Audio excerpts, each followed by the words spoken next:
Assalamualaikum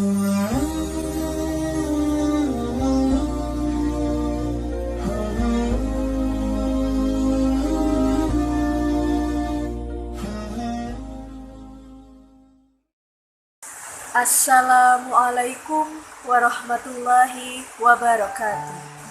Bismillahirrahmanirrahim. Alhamdulillahirabbil alamin. Wassalatu wassalamu ala asrafil anbiya'i wal mursalin nabiyuna wa habibina Muhammadin wa ala alihi wa sahbihi ajmain wa man tabi'ahum bi ihsanin ila yaumiddin, amma ba'd.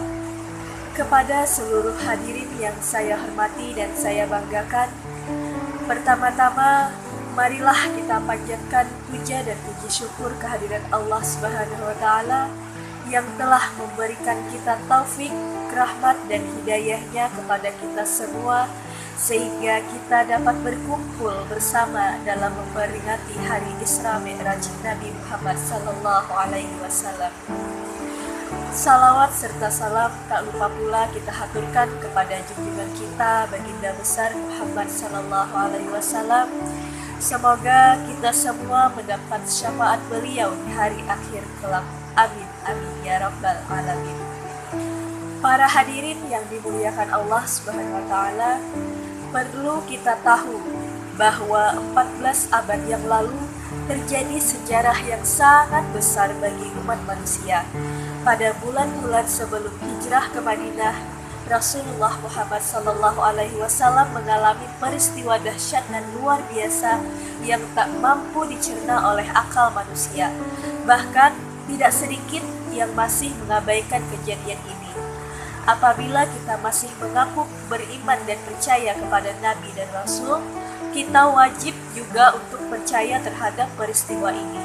Tidak hanya anak SD, bahkan orang tua dengan IQ jenius pun masih tidak mampu mencerna perjalanan satu malam Nabi yang penuh dengan mukjizat itu. Perjalanan itu dinamakan Isra Mi'raj, yaitu perjalanan Nabi Agung Muhammad sallallahu alaihi wasallam bersama dengan malaikat Jibril menuju ke langit dan menerima perintah salat 5 waktu. Bismillahirrahmanirrahim. Subhanallazi asra bi abdihi lailan minal masjidil haram ilal masjidil aqsa allazi barakna haulahu linuriyahu min ayatina innahu huwas sami'ul basir. Yang artinya, Maha Suci Allah yang telah memperjalankan hambanya pada suatu malam dari Masjidil Haram ke Masjidil Aqsa yang telah kami berkahi sekelilingnya agar kami perlihatkan kepadanya sebagian dari tanda-tanda kebesaran kami. Sesungguhnya Dia adalah Maha mendengar lagi Maha mengetahui. Beliau diperjalankan, yaitu yang disebut dengan Isra, artinya diperjalankan oleh Allah Subhanahu wa Ta'ala dari Masjidil Haram di Mekah menuju Masjidil Aqsa di Baitul Maqdis, Yerusalem, Palestina. Hadirin sekalian, kira-kira berapa jarak dari Masjidil Haram ke Masjidil Aqsa? Apakah 5 langkah atau hanya dari rumah kita ke warung Bu Siti? Kalau kita tanya dengan Mbah Google, ternyata jarak dari Masjidil Haram menuju Baitul Maqdis itu adalah 1.500 km. Iya sih, bisa kita tempuh dengan pesawat jet selama dalam satu malam. Tapi dulu sebelum hijrah, kendaraan yang ada itu kan hanya ada unta. Nyatanya unta itu butuh waktu 40 hari untuk melakukan perjalanan sejauh 1.500 km. Masya Allah. Belum selesai sampai di sana, Rasulullah Shallallahu Alaihi Wasallam kemudian naik yang disebut dengan Mi'raj. Jadi Isra artinya di perjalanan, Mi'raj itu artinya naik. Nah, kemudian Rasulullah naik ke Sidratul Muntaha, yaitu akhir penggapaian, bahkan melampauinya, serta kembali lagi ke Mekah dalam waktu yang amat singkat.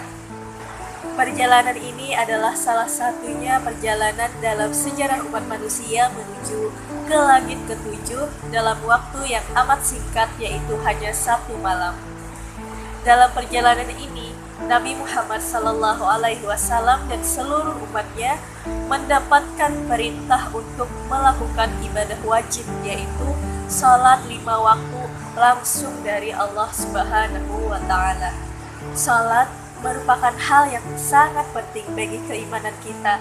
Bahkan ibadah wajib ini akan dihisab pertama kali pada hari pembalasan nanti. Salat 5 waktu ini merupakan ibadah wajib yang dilakukan oleh umat Islam setiap harinya. Bahkan perintah ini diturunkan langsung oleh Allah Subhanahu wa Ta'ala. Ibadah ini merupakan ibadah yang sangat istimewa yang hanya dilakukan oleh umat Islam saja. Dari berbagai konteks ibadah, salat waktu ini merupakan hal yang sangat menakjubkan. Kenapa? Karena dari segi kesehatan, salat 5 waktu ini merupakan terapi yang sangat cocok agar badan kita tetap sehat. Sedangkan dari segi spiritual, salat 5 waktu ini akan menjadikan jiwa kita menjadi lebih tenang dan merasa terus berada dalam lindungan Allah Subhanahu wa Ta'ala. Para hadirin sekalian, ibadah salat adalah salah satu syarat rukun Islam setelah syahadat. Didirikan dari 5 tiang atau 5 sendi. Barang siapa yang mendirikan salat, maka ia juga mendirikan agama Islam. Dan barang siapa yang meninggalkan salat, maka dia akan meruntuhkan Islam. Salat dilakukan selama 5 kali dalam 1 hari 1 malam. Total semuanya adalah 17 rakaat. Ibadah ini wajib dilakukan oleh semua orang Islam kecuali wanita yang sedang haid dan orang yang sedang sakit. Dalam menjalankan ibadah salat setidaknya terdapat 4 golongan manusia yang berbeda. Golongan pertama merupakan golongan manusia yang tidak menjalankan sholat dan ingkar terhadap hukum sholat wajib. Para jumhur ulama sepakat mengkategorikan mereka adalah kafir. Golongan ini sangat berbahaya di muka bumi ini karena meninggalkan sholat tanpa halangan apapun, yaitu dengan sengaja. Nah, golongan kedua merupakan golongan manusia yang tidak menjalankan sholat, namun mereka mengerti bahwa sholat itu adalah wajib dan harus dilakukan. Mereka berdalih dengan alasan malas atau sibuk dalam pekerjaan. Para ulama mengkategorikan sebagai golongan orang yang fasik, yaitu orang yang menyimpang dari ajaran Allah Subhanahu wa Ta'ala. Adapun golongan ketiga yaitu orang yang mengerjakan sholat tetapi mengerjakannya tidak benar atau asal-asalan.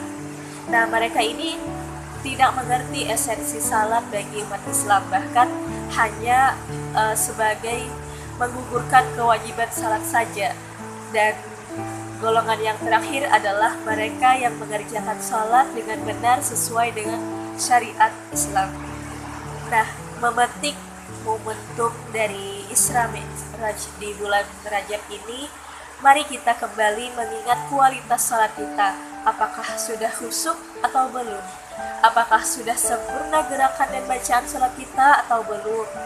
Serta sudah ikhlaskah kita dalam menjalankannya atau belum? Nah, Allah berfirman dalam Quran Surah Hud ayat 114 yang artinya, dan dirikanlah sholat itu pada kedua tepi siang, yaitu pagi dan petang, dan pada bagian permulaan daripada malam. Sesungguhnya perbuatan-perbuatan yang baik menghapuskan dosa perbuatan-perbuatan yang buruk. Itulah peringatan bagi orang-orang yang ingat. Para hadirin sekalian yang berbahagia, mari kita menjalankan sholat menjadi sebuah kebutuhan sesuai dengan yang telah disyariatkan dalam Islam, agar kita terhindar dari siksa yang nyata dan mendapatkan keselamatan dunia dan akhirat. Demikianlah itu saja yang dapat Lun sampaikan. Semoga kita bisa memetik hikmahnya dan mendapatkan rahmat serta ampunan dari Allah Subhanahu wa Ta'ala, dan semoga bisa bermanfaat bagi kita semua. Amin amin ya rabbal alamin. Wabillahi taufiq wal hidayah. Wassalamualaikum warahmatullahi wabarakatuh.